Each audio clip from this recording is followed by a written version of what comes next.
Mauna na, don't lose your hope. Because, actually, naman tayo gobyerno dihan na nagkatagal sa gusto, tama. Doon yun ang mapagsunod sa 2,000 ba? Nagpahigayon og youth development session alang sa mga young movers nga inubanan sa temang Young Men as Community Movers, Strong Body, Strong Mind, Strong Values, ang Department of Social Welfare and Development Field Office 11 sa pakigtambayayong sa lokal nga panggamhanan sa Panabo, pinaagi sa City Health Office ug City Youth Development Office.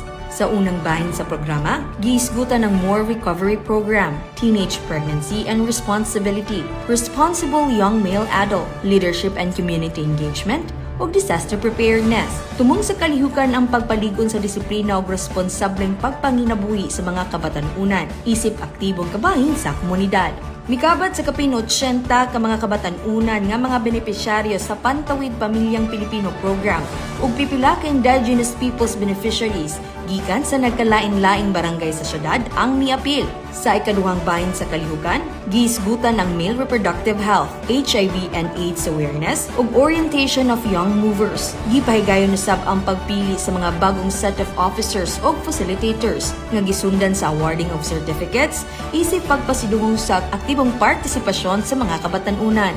Kauban sa kamera si Francis Bacolana, kini si Team Acevedo Tubo. Gikan sa City Information Office Broadcast Services, alang sa Frontline News Panabo. Importante, informed.